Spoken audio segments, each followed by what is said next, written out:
Salut tout le monde, c'est Pantiminax, je vous retrouve pour une vidéo un peu particulière, puisque cette fois-ci, ce n'est pas un tutoriel sur la programmation. Dans cette vidéo, je vais vous donner 7 conseils pour bien débuter en programmation, et donc devenir un meilleur développeur. La première chose que je vous recommande de faire, c'est d'écrire un code clair. Alors ça va être important dans le sens où, moi par exemple, très souvent quand je reviens sur du code que j'ai écrit maintenant il y a plusieurs mois, même plusieurs années, je me demande souvent qu'est-ce que j'ai voulu faire à ce moment-là. Parce qu'à l'époque, mon code n'était pas très clair, donc je l'avais pas bien écrit comme maintenant je le fais plutôt. Et donc, en ayant pris l'habitude d'écrire mon code plus clair, de façon plus lisible, maintenant j'évite ce genre de problème, et lorsque je me remets à bosser sur des vieux projets, je retrouve quand même plus facilement ce que j'ai voulu faire à un moment ou à un autre. Et donc, je vais vous dire un peu comment écrire son code mieux, plus lisiblement, de façon correcte. Alors la première chose, ça peut paraître évident, mais du coup, il va falloir utiliser des noms de variables courts et assez descriptifs par rapport à ce que vous faites de cette variable. Donc un exemple très simple, par exemple, si je demande à l'utilisateur de saisir son âge, et du coup le plus simple, ça va être de créer une variable qui s'appelle âge, et non pas nombre, et donc on stocke l'âge de l'utilisateur dans la variable qui s'appelle âge. Comme ça c'est clair. Ensuite, pour que le code reste clair et lisible, il faut utiliser une indentation cohérente, donc l'indentation, par exemple dans les boucles, dans les conditions, if. L'indentation va être importante lorsqu'on aura des conditions multiples avec plusieurs boucles. Si vous adoptez une indentation qui est complètement mélangée, là effectivement ça va être très dur de lire son code. Donc le fait d'avoir un code correctement indenté, ça va le rendre beaucoup plus clair. Et après, du coup, lorsque c'est possible, vous allez pouvoir fractionner un code long en plus petits morceaux. Alors ça peut ne pas se voir au premier abord. On peut, en revenant sur une méthode, ou sur une méthode de travail du coup, pouvoir fractionner son code. Si on voit qu'on utilise plusieurs mêmes lignes de code à certains endroits, on va pouvoir transformer du coup ces lignes de code en fonctions, par exemple, qui vont prendre du coup des paramètres. Et du coup réduire la taille du code en ayant exporté ces lignes sous forme de fonctions. On va aussi éviter d'écrire des longues lignes, donc une ligne qui fait généralement plus de 80 caractères, on va éviter. Donc ça en fait c'est principalement, on peut tomber dans ce cas lorsqu'on utilise des conditions à rallonge. Donc on va plutôt privilégier le fait de stocker les résultats de nos conditions dans des variables, puis ensuite on va passer nos variables dans la condition pour éviter ce problème. Et si vous n'arrivez pas à écrire un code clair pour quelle que soit la raison, vous pouvez toujours ajouter des commentaires, vraiment si c'est nécessaire, si le code n'est pas du tout clair, pour expliquer du coup ce que vous avez voulu faire. Avec un commentaire, du coup ça peut être bien sûr très intéressant. Du coup le deuxième conseil que j'ai à vous donner, ça va être sur les commentaires. Donc j'en viens aux commentaires, il ne faut pas en écrire sur des choses évidentes. Si votre code est déjà clair et lisible, alors du coup vous n'aurez pas à utiliser de commentaires finalement. Donc il faut vraiment éviter de surcharger au maximum son code de commentaires si celui-ci est déjà bien compréhensible. Alors un autre conseil qui n'a du coup ici rien à voir avec le développement, mais il faut sauvegarder régulièrement, c'est important. Puisqu'on n'est pas à l'abri d'une coupure de courant ou bien un autre problème quelconque, moi personnellement je mitraille vraiment très souvent la touche CTRL S, à chaque fois que je fais une modif, j'appuie sur CTRL S, ça me coûte rien.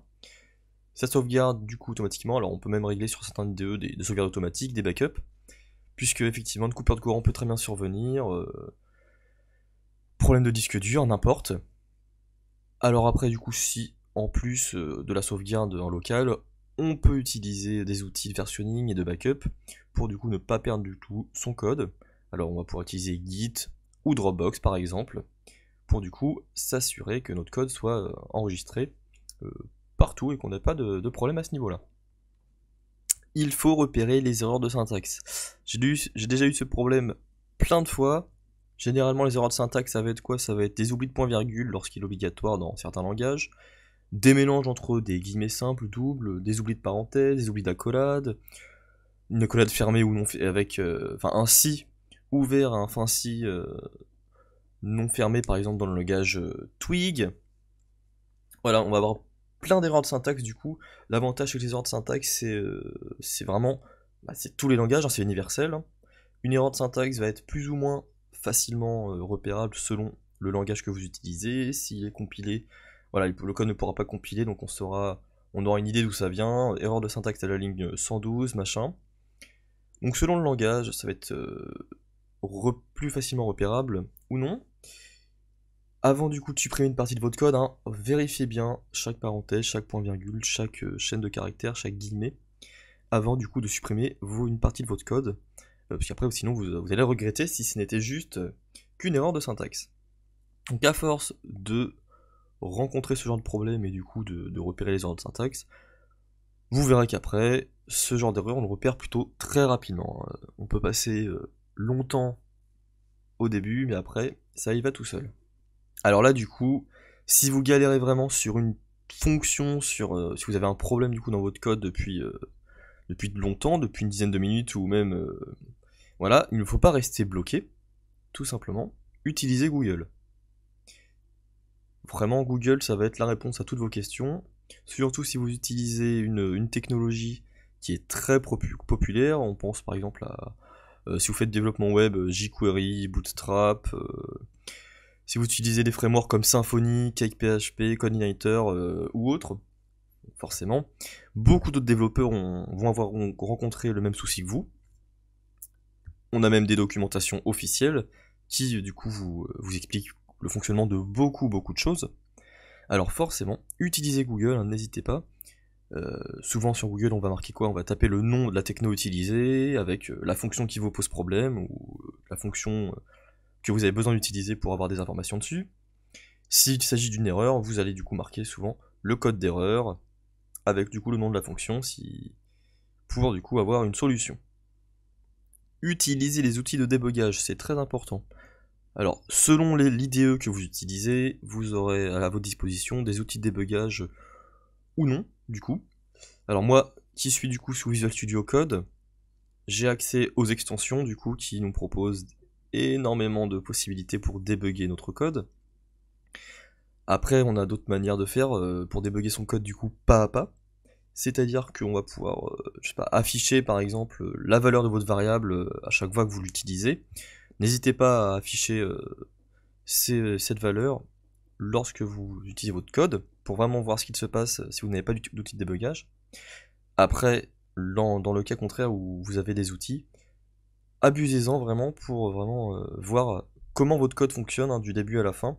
Avec le mode pas à pas, vous pouvez du coup regarder le fonctionnement intégral de votre code.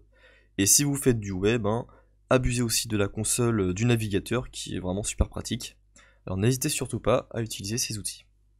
Le dernier conseil du coup que je vais vous donner, ça va être en fait, eh bien tout simplement de devenir autonome. Voilà. Pour être un bon développeur, il faut être autonome. On va écrire notre code de façon claire et lisible, alors on va pas foncer tête baissée, on va réfléchir à la manière de structurer notre code, de voir comment on pourrait l'améliorer. Voilà, pour que du coup, si un autre développeur le lit, il puisse comprendre aussi assez facilement notre démarche. Si on a un problème, on va directement se renseigner sur Google, sur les forums, hein, notamment Stack Overflow par exemple. Voilà, on recherche les problèmes. On utilise la plupart du temps du coup des outils de versionning comme Git pour du coup avoir une trace de nos différentes versions du coup de nos programmes, de nos projets. Et on utilise les outils de débugage pour nous aider à développer plus efficacement, et on fait aussi des tests unitaires. Si ce n'est pas encore fait, vous pouvez me suivre sur Twitter, activer la cloche sur YouTube pour recevoir toutes les notifications à propos de ma chaîne, et puis likez la vidéo si elle vous a plu, et je vous retrouve très bientôt pour de nouvelles vidéos.